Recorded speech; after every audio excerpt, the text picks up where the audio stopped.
I was recently reading The Economist, a magazine I really love. It's got great, credible information on a wide variety of topics, and I highly recommend it to you. And I found an article that was really perplexing to me. It really puzzles me. It's a matter of, I think, great moral concern, great moral controversy, and public policy and politics. Uh, it involved, well, the title of the article was "Pill Pushers." So, what was this article about? It's about gender dysphoria in youth, the taking of medications to prevent puberty or to delay puberty. Well, let me go through it step by step. So the main points are the number of children who are experiencing gender dysphoria is growing rapidly, at least in the United States and the United Kingdom. Focus of this article. So what's gender dysphoria? Gender dysphoria is the distress, the pain a person feels due to the mismatch between their gender identity and the sex assigned at their birth. So people with gender dysphoria are typically transgender. Those born as girls believe they are boys, and cis boys identify as girls. Now, treatment for gender dysphoria is growing rapidly. We've got a chart that's going to show you that. Now, the treatment often involves puberty delaying medications. These are administered with the idea that it's easier for the child to have sexual reassignment surgery, easier to have a transition if they do not experience the secondary sexual characteristics that develop through puberty, such as growing breasts or growing beards. Afterwards, sexual assignment surgery will be less severe if they have not gone through puberty. At least that's the idea.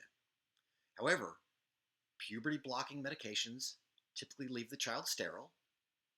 And here's where it's getting to the real difficult part of the matter is some large proportion, we don't know what it is, but the Economist says 85%, some large proportion of children who are experiencing gender dysphoria appear to be happy with their birth sex after puberty if they've received counseling, although many of those are then identify as gender non-conforming rather than as transsexuals or transgenders.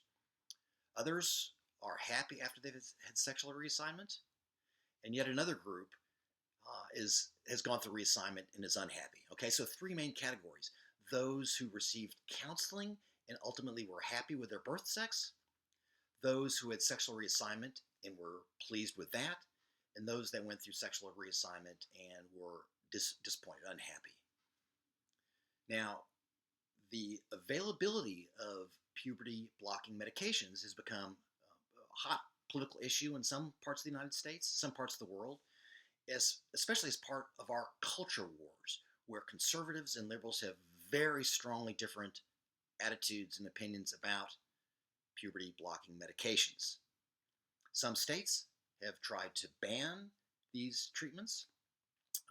They have not yet, but it's still a live action in a number of states.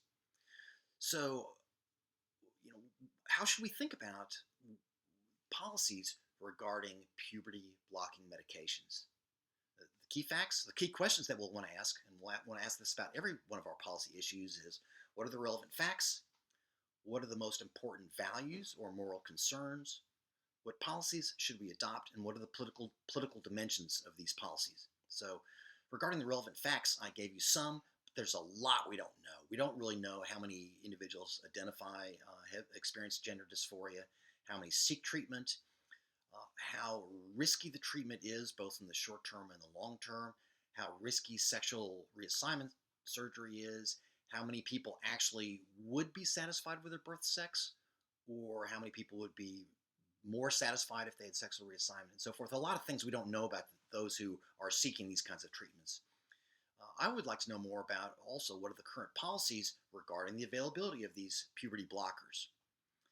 Now, regarding the moral concerns, the values that we care about, so what's most important? Is it the individual happiness of the child?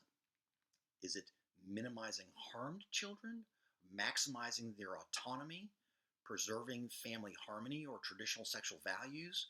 Should we think about creating a right to puberty blockers as part of the other rights that we think that individuals have in terms of what they are born with,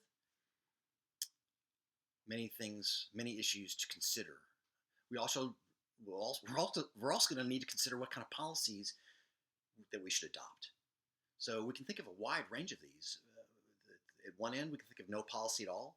That is, so long as these medications are legal, that the decision to use them is left purely between the families and the doctors, or perhaps the child or legal guardians and their doctors. So really no formal policy at all. Or we could have a policy where they're totally banned so that no youths would have access to these puberty blocking medications for purposes of treating gender dysphoria. Or we could have policies somewhere along the middle that there's some access to these medications given certain conditions. It'd be banned in certain cases, but allowable in other cases. So a wide variety of policies which we should think about. We're also going to think about the politics of this. I gave you a preview that this is going to be part of the culture wars, where we're going to have strong moral views on both sides, and the clash of those moral views through our political system will ultimately determine what policies we'll adopt.